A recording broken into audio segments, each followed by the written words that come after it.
বন্ধুরা আশা করছি আপনারা সবাই ভালো আছেন। নতুন আরেকটা ব্লগে আপনাদের সবাইকে স্বাগত। আমি রাকেশ, ওয়েলকাম ব্লগার রাকেশ চ্যানেলে। আজকে আমরা দাঁড়িয়ে আছি বনগাঁ পেট্রোপল বর্ডারের সামনে এবং আপনাদেরকে এই বর্ডারের দেখাচ্ছি। পেছনেই বর্ডার দেখতে পাচ্ছেন, কিন্তু দূর থেকে দেখাতে হচ্ছে কারণ সামনে যাওয়া সম্ভব না, কারণ সিকিউরিটি রিজনের জন্য এই মুহূর্তে কোনো ছবি পিকচার সোশ্যাল মিডিয়া দেওয়া যাবে না, সেটা নিষেধাজ্ঞা আছে। তো এই মুহূর্তে আমি সেখানে গেছিলাম এবং তাদের সঙ্গে কথাবার্তা বলে আসলাম এবং তাই জন্য দূর থেকে ভিডিও বানাচ্ছি। আপনারা দেখতেই পাচ্ছেন পেছনে হচ্ছে বর্ডার, তো অনেক দূর থেকেই ব্লগ বানাচ্ছি।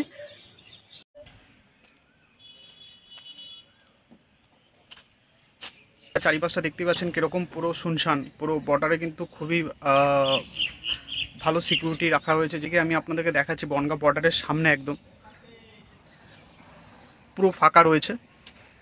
একদম সামনের দূর থেকে যদি আমি দেখাই, যেহেতু সামনে যাওয়া যাচ্ছে না, একদম সিকিউরিটি এদিকে তো পুরো চারিদিকে নাকা চেকিং আছে, কাউকে এন্ট্রি করতে দিচ্ছে না এবং ভিডিও ফটো কিচ্ছু তুলতে দিচ্ছে না। এবং আমি কিছুক্ষণ আগে কথা বলেছি বিএসএফের সঙ্গে, তো ওনারা বললো যে আপনারা দেখে চলে যান, কিন্তু কোনো ভিডিও কোনো কিছু লিক করা যাবে না, সামনে থেকে দূর থেকে ভিডিও করে আসুন, বাট সামনে এসে কিছু তোলা যাবে না।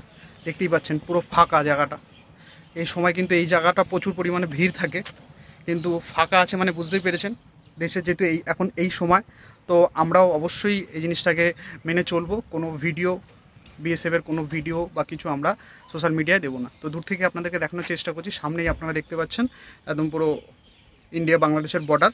কিছুটা গেলেই হচ্ছে আপনারা ওপারে চলে যেতে পারবেন বাংলাদেশ, আর এই পারটা হচ্ছে ইন্ডিয়া।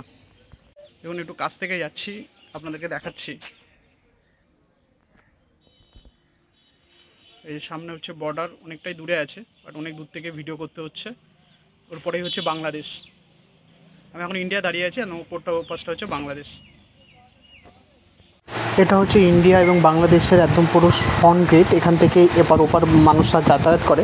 তো বিএসএফকে না দেখিয়ে যেটুকু পেরেছি আপনাদেরকে এইটুকুই দেখানোর আমরা দেখাতে পারবো, এর বেশি পারবো না। এবং এটা হচ্ছে আপনারা দেখুন, এটা হচ্ছে ইমিগ্রেশন রুম, যেটা নতুনভাবে তৈরি করা হচ্ছে সেটা। বন্ধুরা, আমি আন্তরিকভাবে দুঃখিত যে আপনাদেরকে সম্পূর্ণভাবে আমি এই ব্লগটার মাধ্যমে দেখাতে পাচ্ছি না। আপনারা সবাই নিশ্চয়ই এই সিচুয়েশানটা বুঝতে পারবেন। এবং আমরা সবসময় ইন্ডিয়ান আর্মি এবং আমাদের যারা সুরক্ষা করে চলেছে বর্ডারে দাঁড়িয়ে, তাদের জন্য সবসময় আছি। তাই জন্য আমরা ভিডিও লিক করব না অবশ্যই। এবং এইটুকুই আমাদের ব্লগের মাধ্যমে আপনাদেরকে দেখানোর ছিল। এবং আশা করছি খুব সিচুয়েশান থেকে আমরা খুব তাড়াতাড়ি বেরিয়ে আসবো এবং আমাদের ইন্ডিয়ান আর্মি এবং আমাদের সুরক্ষা বলয় যেভাবে তৈরি আছে তাদের সঙ্গে আমরা আছি। অসংখ্য ধন্যবাদ। জয় হিন্দ।